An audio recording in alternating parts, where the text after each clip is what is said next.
যশোর 250 শয্যা বিশিষ্ট জেনারেল হাসপাতালে জেলা হাসপাতাল স্বাস্থ্য ব্যবস্থাপনা কমিটি সভা অনুষ্ঠিত হয়েছে। শনিবার দুপুরে হাসপাতালের 3য় তলার সম্মেলন কক্ষে সভা আয়োজন করা হয়। সভায় সভাপতিত্ব করেন বিদ্যুৎ, জ্বালানি ও খনিজ সম্পদ মন্ত্রণালয়ের প্রতিমন্ত্রী অনিন্দ্র ইসলাম অমিত এমপি। সবাই জেলার স্বাস্থ্য খাতের বিভিন্ন সমস্যা ও সম্ভাবনা নিয়ে বিস্তারিত আলোচনা করা হয়েছে। বিশেষ করে রোগীদের উন্নত চিকিৎসা সেবা নিশ্চিত করা, হাসপাতালের অবকাঠামো উন্নয়ন, চিকিৎসক ও স্বাস্থ্যকর্মীদের সংকট দূরীকরণ ও সার্বিক স্বাস্থ্যসেবার মান উন্নয়ন বিষয়ে গুরুত্ব পায়।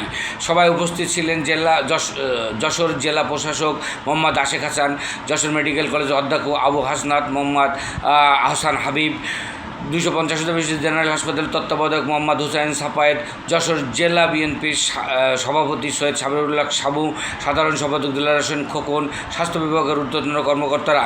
বক্তারা হাসপাতালে চিকিৎসা সেবার মান আরও উন্নত ও পরিচ্ছন্ন পরিবেশ বজায় রাখা এবং রোগী বান্ধব সেবা নিশ্চিত করতে সংশ্লিষ্ট সকলকে আন্তরিক সহযোগিতা ও দায়িত্বশীল ভূমিকার উপর গুরুত্ব আরোপ করেন। এরপর মাননীয় প্রতিমন্ত্রী সহ সকলেই সভাকক্ষ থেকে বেরিয়ে যান।